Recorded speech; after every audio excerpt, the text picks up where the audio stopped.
Hi. I have a question for you. Let me know in the comments down below. Are you watching this season of Love is Blind? Is this like the most boring season on the face of the planet? Does it feel like all of the drama that's occurring in this season is mostly just production trying to force some sort of thing to be happening? Anyways, y'all, if you clicked on this video, we are not going to be talking about Love is Blind today. We are going to be delving into the books I have read in January and February of 2025.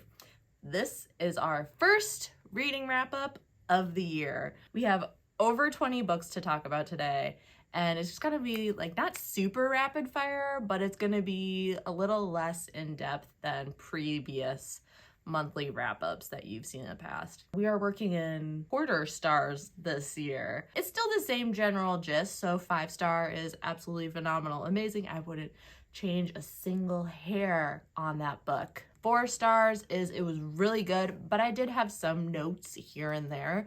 3 stars, it's just an average book. 2 stars, we start to get a little questionable. We start to be going like, is this a good book? Or is this just a book that's not meant for Kayla? And then 1 stars is typically absolutely horrendous. I will note though that in 2025 so far, it has been a phenomenal reading month. And in fact, the most recent book I read is my lowest rated book, but we will talk about that in a second. But yeah, with all of that noted, before we hop into the meat and potatoes of this video, don't forget to like the video, subscribe to the channel, and let's carry on with my reading wrap up for January and February. As always, we are actually going to start with DNFs. Also, if I keep looking down at my screen, it's because all of the books that I read are down on my screen. It's been a year of audiobooks, so a lot of these books I don't physically own, and the books that I do own, I didn't take the time to pull them off the shelves. So I'll also note on the screen if it was an audiobook or if it was a physical book or like a tandem situation. The first book I DNF'd this year was actually a graphic novel called Pixels of You. This book I DNF'd because kind of twofold situation. When it comes to graphic novels, obviously the bulk of the book is presented in illustrations. That's how a lot of emotion and character development is portrayed. But also, you know, dialogue helps, and it just wasn't dialogue heavy, and I think it relied too heavily on the reader being able to infer what was going on in the imagery. And I don't know, maybe I'm just dumb, but I didn't really, like, I started to grasp what was going on, but by the time I set it down, I was just like, I'm just like bored, and I don't really have any interest in trying to dive deeper into learning more about the book. My second DNF of the year might be shocking to some. I have been seeing so many people talking about this book, saying how it's such a great book, it's a phenomenal classic, and I was like, ooh, cool, let's delve into it, see what it's all about. Brave New World by Aldous Huxley.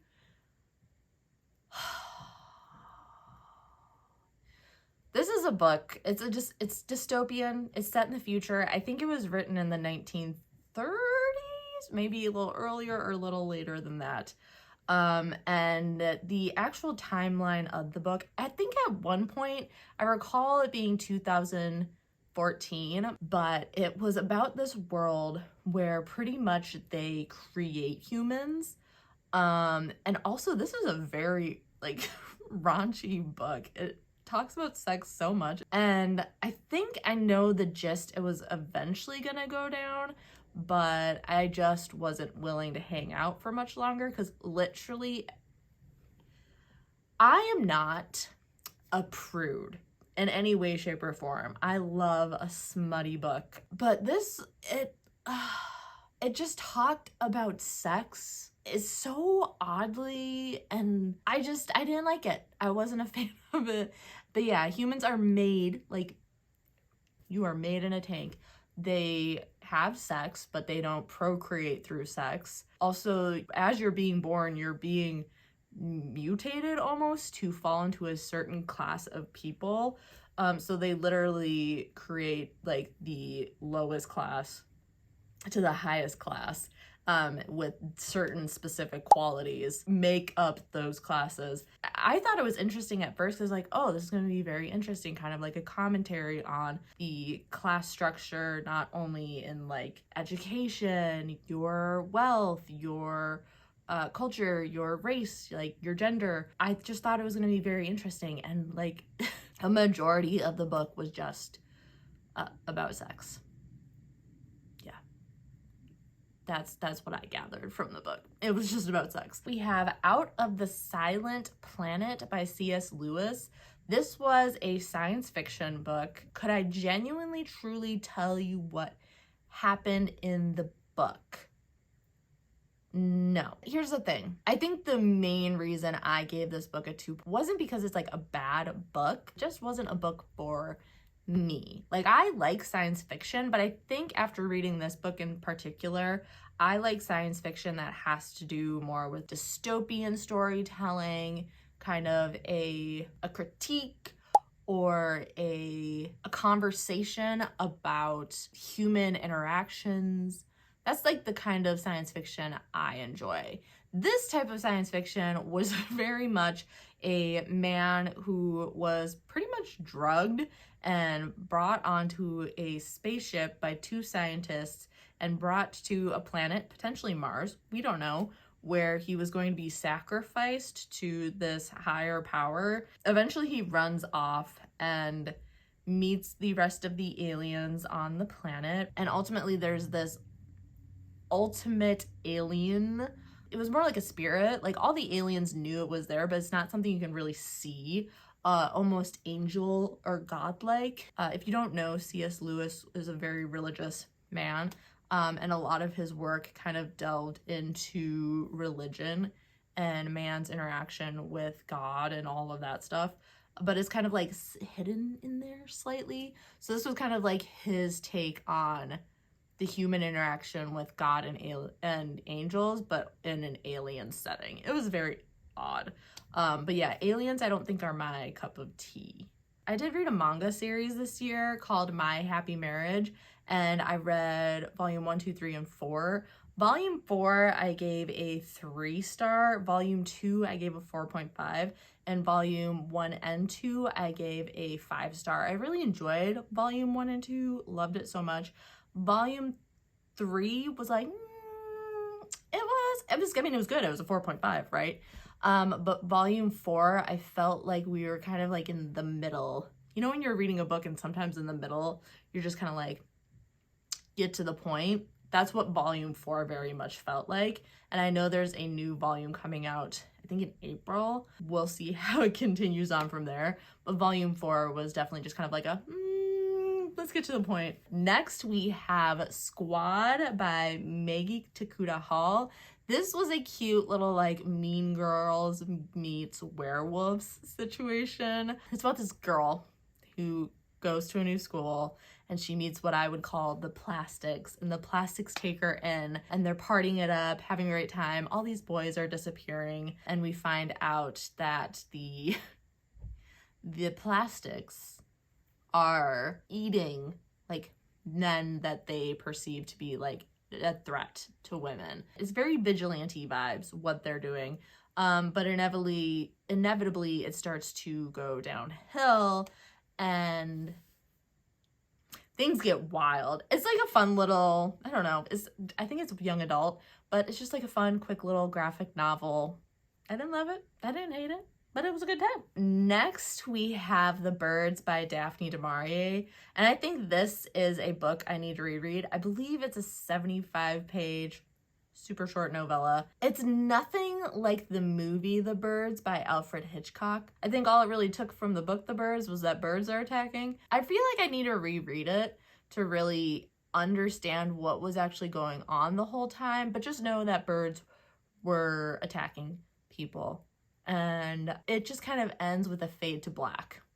Next, we have Sugar Cookie Murder by Joanne Fluke. This is a cute little cozy mystery set in Minnesota. When I think mystery books, 9 times out of 10, I feel like you're thrown into the action pretty early on in the book.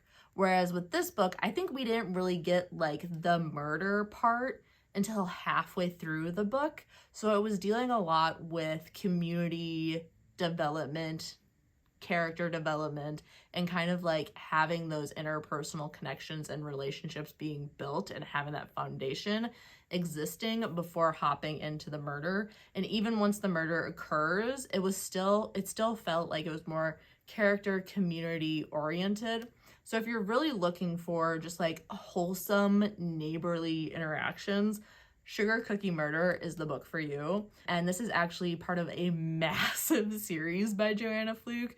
So if you want to just have like a cozy mystery series to check out, I think this is like a fun, just cute little one. And if they're anything like Sugar Cookie Murder, it's all just gonna be like cute little neighborly community interactions with a dash of murder on top. Next, we have Moonlight, Marshmallows, and Manslaughter by Tonya Kappes. And this is another cozy mystery set in South Carolina. It involves I think a state park where there is a woman who was murdered, and she was actually about to present about the wildlife preservation. And there's actually a land development company coming in wanting to build an environmentally friendly situation, but it's going to be building. And she was going to point out the extreme flaws in their development plan and how it actually isn't going to be benefiting the wildlife at all, actually destroying a very rare species. And she had a very heated argument with the man who was presenting this development plan. And the next morning, she's found dead. So we have our local yokels who are solving the crime. And yeah, I feel like that's kind of the gist with cozy mysteries in general, is oftentimes there's a murder mystery and the people who are solving the crimes are never like actual police detectives or anything like that. It's usually just like the local community. And in this book in particular, they're actually like a little group that are known in the community to solve mysteries and crime. And they meet up, I think it was that they meet up at like the town laundromat, and there's 4 of them, and it's super cute. And one of the older women's name is Dottie, and she's a chain smoker. I don't know why, but I love Dottie so freaking much. Next, we have Love Letters to a Serial Killer by Tasha Coryell. This book is about a woman who is kind of down on her luck in both her work and her relationships. And she, gets in a little bit of a pickle where she starts becoming a pen pal with a serial killer. But as he goes on trial, she decides to go support him during his trials. And chaos ensues from there. This book it had such an interesting premise. I just felt like the execution of it was lackluster, to say the least. And my biggest complaint is when it comes to mysteries, I love trying to solve the mystery. I love it. I love it so much. I love when I'm right and I love when I'm wrong. But one of the things I don't love is when I am right and I call it off right off the bat. As soon as we could have even assumed what was going on, I had called it. So that's a little annoying. And it also had like a plot twist at the very, very end that I wasn't the biggest of fans of. So, I mean, it's an all right book. It has an interesting storyline. I think, again, it could have just been executed better. So that's my thoughts on Love Letters to a Serial Killer. Next, we have another cozy mystery. Do you see a theme? Do you guys see a theme going on here? Death by Dumpling by Vivienne Chen. This was such a fun book. And I need to look up if this is part of series, because most cozy mysteries are part of just huge, massive series, because I loved the diverse characters and personalities within this storyline. It was so fun because you had this community of Asian Americans. Some were from China, and then you have these first generation Chinese Americans. And it was so interesting to see this group of young adults juxtaposed to like the older Chinese adults. And I don't know, I loved it so much. I love these characters so much. I mean, yes, someone died. It's very unfortunate.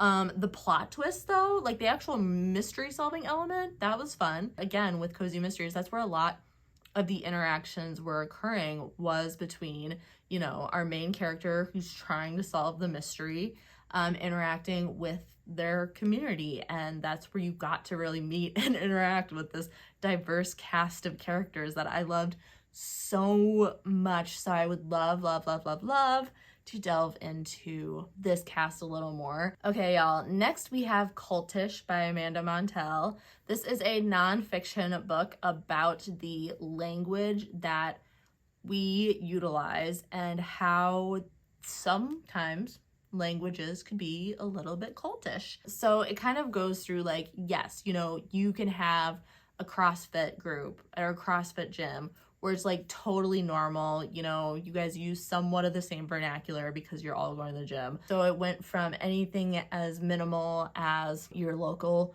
Orange Theory or your CrossFit all the way up to like an actual full-blown Heaven's Gate Jonestown cult situation. And it really like showed you not only the differences between the language spectrum, but also the similarities between it all as well. Like it can start out with just, you know, using the same vocabulary to all of a sudden you have been brainwashed and are now offing yourself because you think you're going to Heaven's Gate and you are leaving your vessel, but your soul is going somewhere else. We have You Are Fatally Invited by Ande Pilego. This is a new release. It is a murder mystery Clue-esque situation where I believe 6 authors are invited to a secluded island for a mystery dinner week. Let's just say that the authors are in for a treat. Now, no one was supposed to die, but things get pretty gruesome. I think actually the one thing I did really enjoy about this book was the fact that you go into it and it has a very Clue-like element to it. You know, it has the house. In the book, there's a map that literally looks like a clue board. And it just has that energy of like just a murder mystery dinner. But it gets pretty gruesome and it takes a turn that I feel like a lot of times these murder mystery type stories don't delve into, making it almost in some elements a horror. There were some pretty graphic descriptions in this book, which I think that's where kind of the horror element comes into play. Next, we have Reminders of Him by Colleen Hoover. I actually did like a Colleen Hoover taste test. I will include the video up here and in the description down below. I will note that for a majority of her work, I personally was not a fan. And Reminders of Him, while it is a 4-star book for me, it's like a 4-star book in comparison to the rest of her work that I read. I personally think that Colleen Hoover should have stayed in the young adult hemisphere. Her debut novel was Slammed, which was a young adult book. I think her writing style is very good for that world. I think how she writes about relationships is good for that world. Reminders of Him was kind of a good departure for her into a more adult-oriented story. I think it still had like lingering energy of young adult, but I really enjoyed it. So I would say if you're gonna read a Colleen Hoover book, I have 2 books of hers on this wrap up that I think you should read, and Reminders of Him is one of them. Next we have On What Grounds by Cleo Coyle, and this is another cozy mystery. Same thing, you know, someone ends up dead. The town solves. Actually, no, the town doesn't solve this one. Our main character is the manager of a coffee shop in New York City, and her ex-husband pretty much solve the crime. The one thing I will note about this book is it's heavy on the coffee knowledge, information, puns. So if you want like that, if you're big into the world of coffee, this is the book for you. If you aren't, not the book for you, because it is so heavy on coffee. Next, we have The Family Upstairs by Lisa Jewell. I'm not gonna lie, when I first started reading this book, I was like, what is going on in this book? I was so confused. It was so confusing. So thankful, honestly, that I listened to the audiobook of this, because I think if I was just straight up reading this book, I would have been even more confused. The audiobook version of this had different characters for the different like chapter perspectives.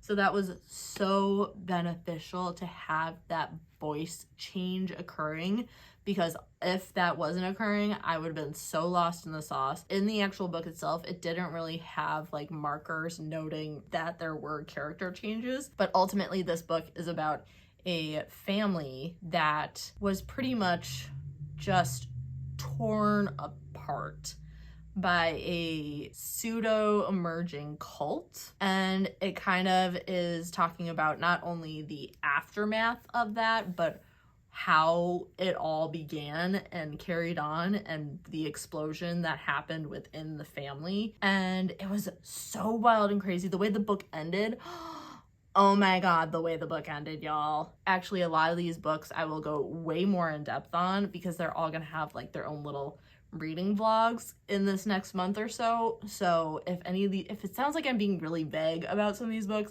it's because I go a lot more in depth on these books in those videos. So don't forget to subscribe to the channel and turn on your notifications. Next week will be my thriller reading vlog, and in there I will talk a way more in depth about the family upstairs. But I had a really good time with this one. No complaints. I read another classic, and that book is The Call of the Wild by Jack London. And surprisingly, I really enjoyed this book. I was so surprised, because the narration style is, I am so bad at perspectives. I think it's like a third person narrator, but it's narrating about the life of this dog. I don't remember the dog's name. I kind of feel bad about that. But at first I was like, okay, this is kind of boring. It's about this dog that was taken from its owner, and it was living a luxurious life, but then it becomes a working dog in Alaska, and does its life take like a 360. Absolutely insane, absolutely wild.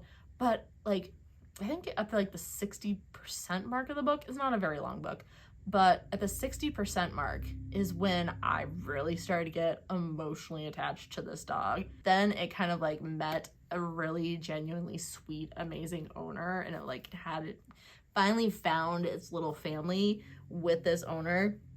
And oh my god, I was crying so much. I cried so much during this book. It was so sweet. It had a lovely ending, and I enjoyed it. Next, we have Water Moon by Samantha Soto Yambao. This is actually a new fantasy release, and we have a woman who works at a pawn shop. But this isn't just any pawn shop.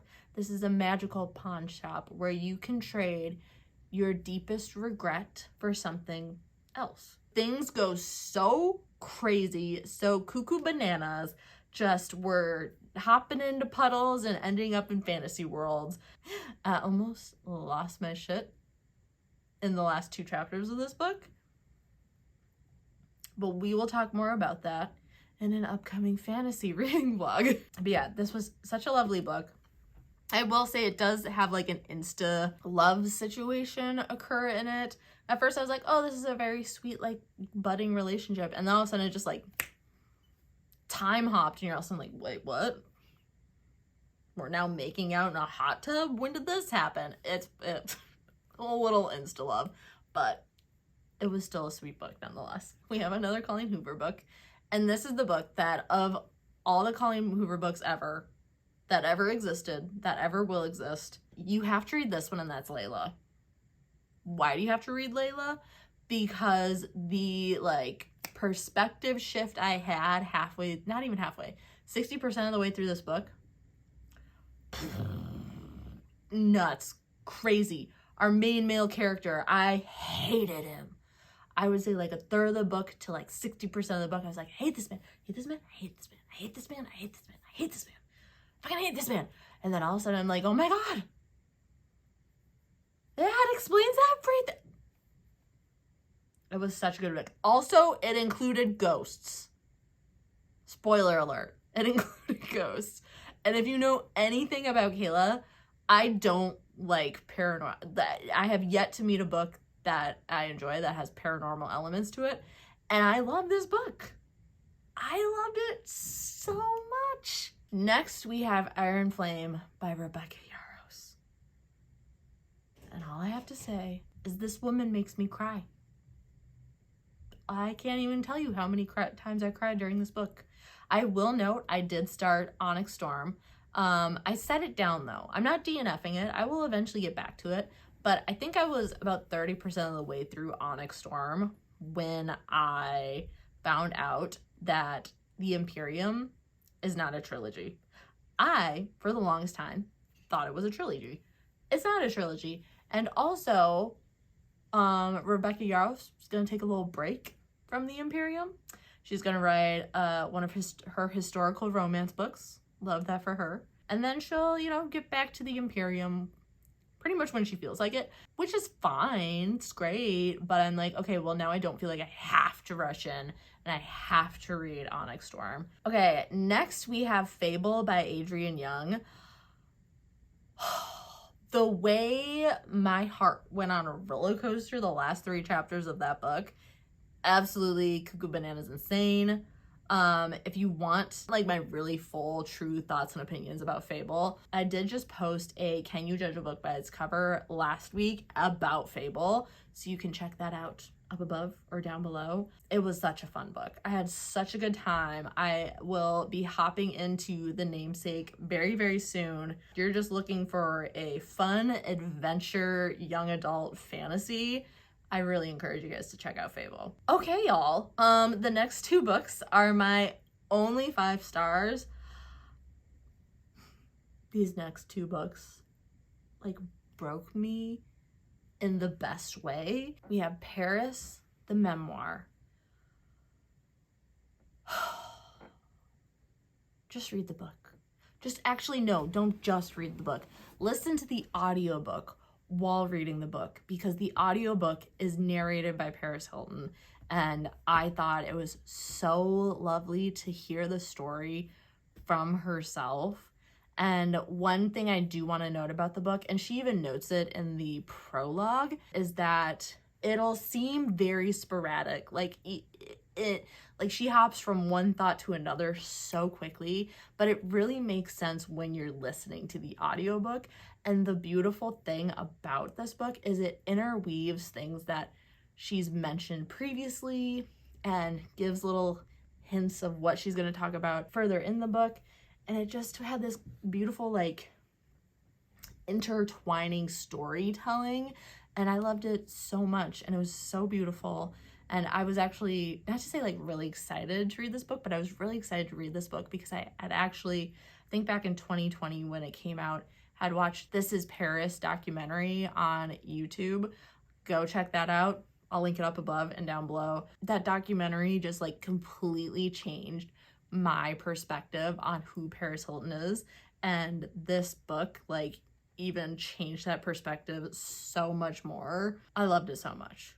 I loved it so much. I heavily encourage you to listen to the audiobook and read the book and do all the things. And finally, Drowning by TJ Newman. This will be in next week's reading vlog. This was the most beautiful, emotionally devastating love story wrapped into a thriller. I'm gonna start crying even thinking about this book. This book was absolutely beautiful. I loved it so much. I think you guys should check it out. I will note though, there is some crazy shit going on in the world right now when it comes to aircrafts. So if you have any sort of fear about plane crashes or any concerns in regards to that, this may not be the book for you because it is a plane crashing into the ocean. But just like the relationships and the connections. It's just like, oh, it was really like the relationship building and like the connections that were being made was just like the most beautiful and heartbreaking part. And the way this book ends was just like perfect. This was just like the most perfect book ever. And I think everyone needs to read this book. And it's beautiful. It's a beautiful book. I really don't think any book this year is going to like beat this book out for like my favorite book.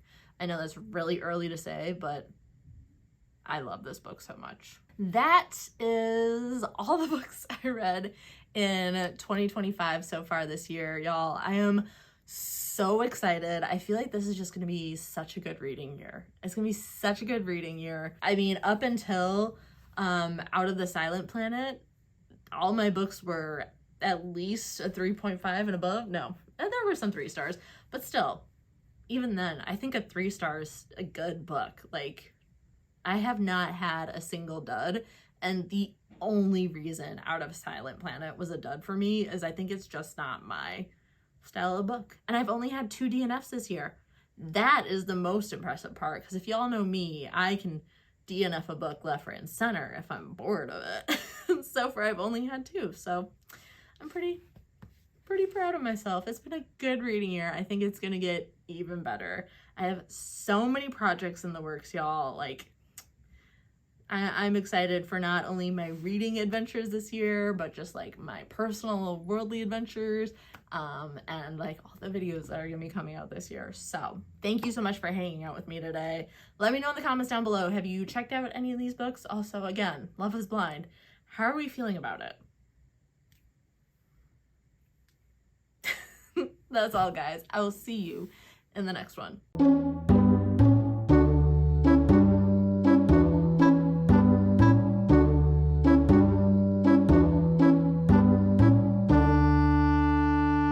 Goodbye.